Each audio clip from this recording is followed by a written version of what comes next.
Hello! It is the start of a new year and I wanted to take this time to freshen up my studio space. I plan on making a lot more videos this year and I just wanted a kind of a different feel in here, a little bit of a change of pace.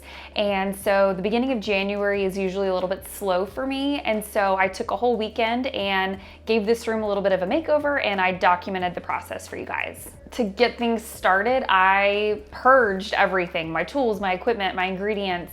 And I took my first cake decorating class about 20 years ago, and most of the things that I have are new, but there are some things that have stood the test of time. Do you guys remember these? Chances are if you ever went to a birthday party at a roller rink, the cake had these plastic clown heads in it. And I don't know why, but I cannot bring myself to throw them away. I also have no idea why I have this multi-pack of doll picks, but I'm gonna try and think of something cool to do with these later this year, so I'm gonna save them. So after I went through all of my shelves and drawers, I wanted to kind of get a feel for how the new layout was going to be. So I did a brief rearranging just to kind of get a vibe for the new room. And I was pretty happy with what I came up with, so it was time to move everything out. Oh my goodness, you really have no idea how much crap you have until you move.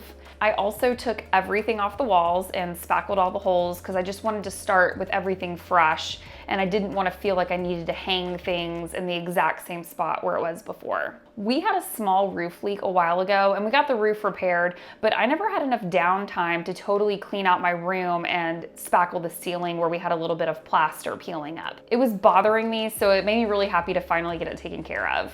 I wiped down all the trim in the room and then I spackled over little nail holes from before, but then this wall I gave an entirely new coat of paint. I plan on filming things like this in front of this wall, so I wanted to have a nice fresh coat, so I have a nice neutral background. Our house was built in 1936, and this back part of the house where my kitchen and my cake studio are were added at some point after that, but we're not exactly sure when. All of that to say, in addition to having plaster instead of drywall, simple things like finding a stud can be really hard because the building code of today does not apply to what was done decades ago. So hanging this shelf later on may be more difficult than it should be. And this is the moment I realized I left clean dishes up on my drying rack. Crap, I'm gonna have to wash those again. We have this awesome little steam cleaner that's great for the floors in here, and I was really excited to mop behind the refrigerator. It's the little things in life, am I right? After the floors dried, it was time to move back in. We found this piece of white countertop in the clearance section at IKEA a long time ago, and we bought it hoping we would use it for some project in the future, and now we have repurposed it into a nice little desk for me in here. The legs we already had, those were left over from Trav's old office desk. He has since upgraded to a standing desk, but we saved the legs and we were able to reuse those for my desk also. The shelf was actually hanging in this room when we bought the house. We didn't need it at the time, so we took it down, stored it in the basement, and now it is coming back for its second life. I should have bought lottery tickets because the studs were exactly where they're supposed to be, which, as I mentioned before, that is not always the case in these old houses.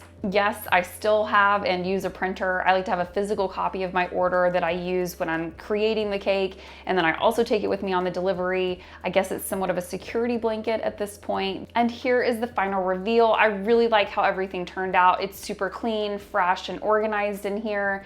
And it only cost me 1 gallon of paint out of pocket.